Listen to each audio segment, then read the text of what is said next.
알아봤는데요. 김윤원 선생님과 보드게임을 만들면서 어떤 부분들을 좀 선생님들이 지도하실 때 아니면 부모님들이 아이들이랑 게임을 하신다면 어떤 부분에 조금 더 뭐 좀 주안점이라고 해야 될까요? 좀 같이 아이들이랑 이야기할 수 있는 거리가 어떤 게 더 있을지 또다시 알아보도록 하겠습니다. 네.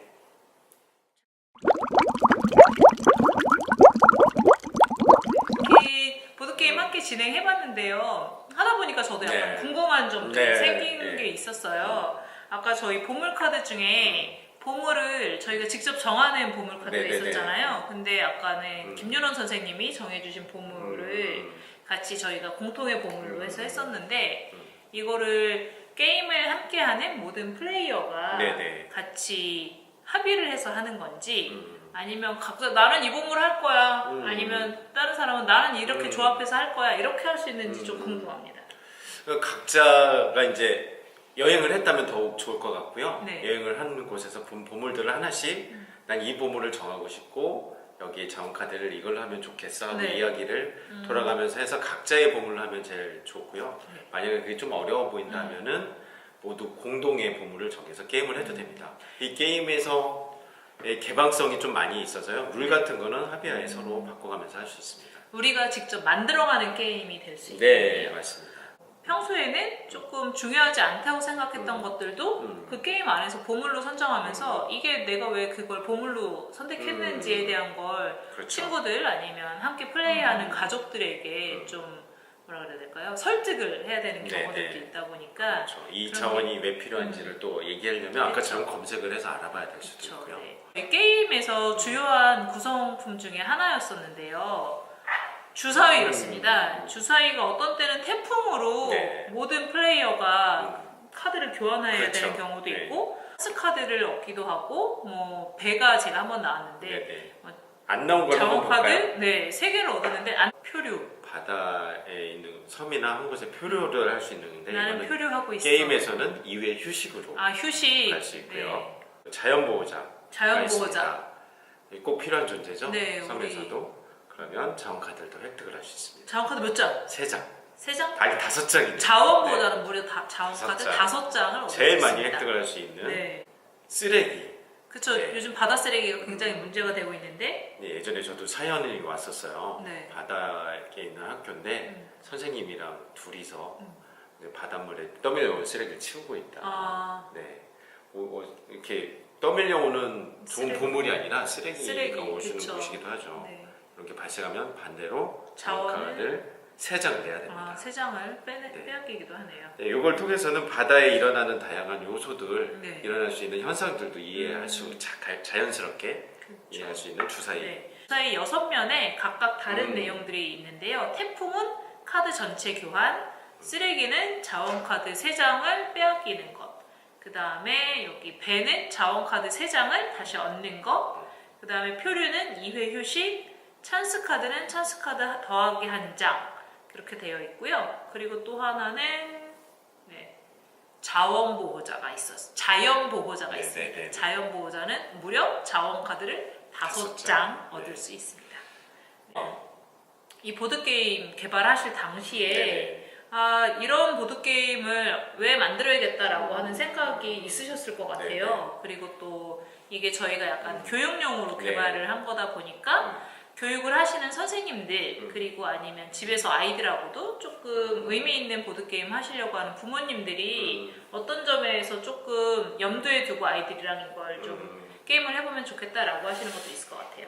세상에 굉장히 많은 보물들이 있는데요. 보물이 이제 너무 반짝반짝하는 물질주의적으로 가다 보니 자본주의 뭐 이런 거에 맞춰진 것들만 보물로 좀 취급하는 아이들의 성향도 그런 것들이 많아서 돈이나 아니면 보석 이런 것만 진짜 보물로 생각하는 자연에도 숨겨진 보물이 많다는 거를 좀 아이들이 좋아하는 게임 방식으로 좀 알려주고 싶었던 게 제일 크고요. 자연에 숨겨진 보물을 그러니까 여행 갔을 때의 이야기거리가 되는 거죠. 뭐 알쓸 신잡이나 뭐 이런 것처럼 다 같이 이제 간 멤버들끼리 모여서 오늘 둘러본 데 이야기를 하다가 너는 어떻게 보물인 것 같니?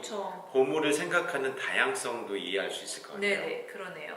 보물이 뭐 희귀성이 일단 있어야 되겠지만 서로만의 각자의 주관들이 있잖아요. 나에게 약간 좀 휴식을 안겨주거나 나의 마음을 채워준 것도 또한 그렇죠. 보물이 될 수 네. 있겠죠. 저희 요즘 많은 사람들이 자연에 있을 때 더 많은 그렇죠. 좀 안식감, 안도감, 그리고 행복을 많이 느끼고 하는데 그런 것들이 자연의 보물들이다라고 하는 것도 얘기해 줄 수 있겠네요.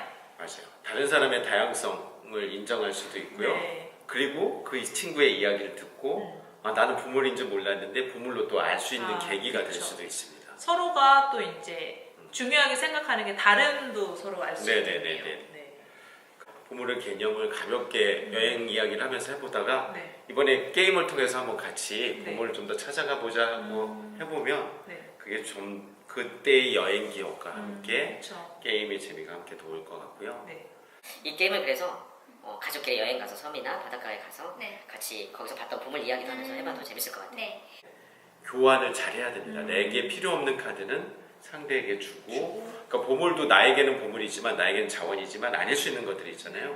그런 것들은 순환이 되도록 자연을 생각하면서 네. 다른 사람에게 다시 주고 난 또 새로운 걸 받고 이러면 보물을 만들어질 수 있는 확률이 높아집니다. 그래서 내놓을 때 다시 모을 수 있다는 사실도 알 수 있는 네.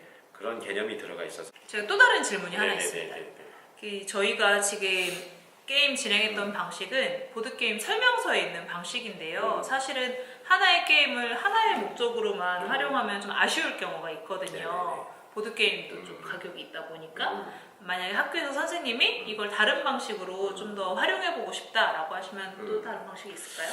일단은 화면에 네. PPT로 하나를 띄워놓는 겁니다. 네. 갈대를 이렇게 딱 띄워놓고 네. 갈대가 되는 조합 카드를 자원 카드를 빨리 찾아보세요. 하면은 일단 다 오픈된 상태에서 어떤 조합이 된지를 알아야만 빨리 찾을 수 있잖아요. 그쵸. 그러면서 몇 가지를 해보면 그게 이루어지는 걸 금방 익힐 수 있을 것 같고요. 네. 그걸 거꾸로 해도 되겠죠? 네. 자원 카드 3개의 조합을 놓고 그 보물을 빨리 찾아라.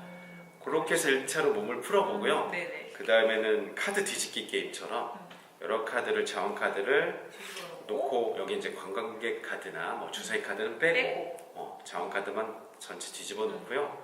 하나씩 이제 보물 카드를 뒤집어진 상태에서 공개를 하면서 갈대에 해당하는 조합을 안 보고 3개를 해가지고 맞으면 가져가는 걸로 해서 카드 모으는 게임으로 변형해서 해볼 수도 있습니다. 네. 또 다른 질문이 또 네네. 갑자기 생각났습니다. 네, 갑자기 네. 이렇게 보시면은 3개의 자원의 조합으로 보물이 되는데요. 네네네. 이 조합은 자원 카드 조합으로 이걸 만드신 이유가 있으실까요? 네네 있습니다. 그래도 관련성이 있는 여기 설명서 뒷단에 보면 소금과 낙지와 이런 것들에 대한 간단한 이야기들이 있어요. 네. 여기가 이게 3개가 모인다고 뭐 꽃이 만들어지고 소금이 만들어지고는 아니지만 네. 여기에 필요한 요소들입니다. 필요한 요소들. 그래서 이런 자연에 필요한 요소들이 어떤 건지 좀 알 수 있는 것들로 넣었고요. 그래서 나만의 보물 카드를 아까처럼 3개가 아니라 4개로 조합을 해서 난이도를 높여도 되죠. 그리고 또 좀 제가 느꼈던 건 여기 있는 조합이 게, 소금, 또 꽃도 있고요. 뭐 갈대, 낙지, 건축물. 이게 좀 더 다양성을 표현한 건 아닌가 이런 생각도 네, 들었어요. 맞습니다. 식물도 있어야 되고 또 뭐 이제 예리하시군요. 네, 저도 그래도 네, 맞습니다. 어느 한 군데에 치우치지 않기 위해서 네. 동물, 식물 그리고 모두에게 필요한 소금, 건축물까지 네. 다. 그러니까 이런 조화로움이 있을 때 보물의 가치가 더 해질 수 있다는 네. 것도 은근히 실어보고자 했습니다. 네.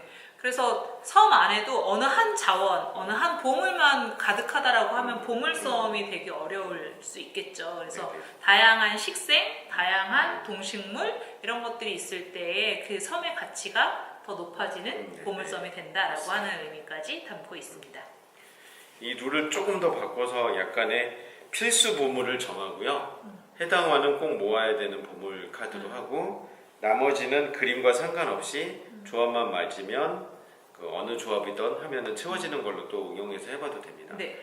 그리고 저희는 이번에 한 보드게임에서 보물섬 한 번만 완성하면 게임에 이기게 했는데요. 계절로도 네네. 해보실 수 있을 것 네네네. 같아요. 그래서 뭐 봄이다라고 할 경우에는 봄에는 해당화를 꼭 채워야지만 이길 수 네네. 있다라던가 아니면 뭐 겨울에는 뭐 어떤 다른 자원들을 가을에는 갈대를 무조건 그렇죠. 먼저 만들어야 된다. 다 네네. 네, 이런 걸 정할 수도 있고요. 그리고 계절이 바뀔 때마다 뭐 2개 중에 하나 고르는 카드는 제외하고 네. 찬스 카드는 여름에는 사용하지 않고 아, 네. 점점 난이도를 높여가면서 해보는 방법도 괜찮을 것 같습니다. 네. 한 가지 게임으로 좀 다양하게 활용해 볼 수 있는 방법들까지 함께 알아봤는데요.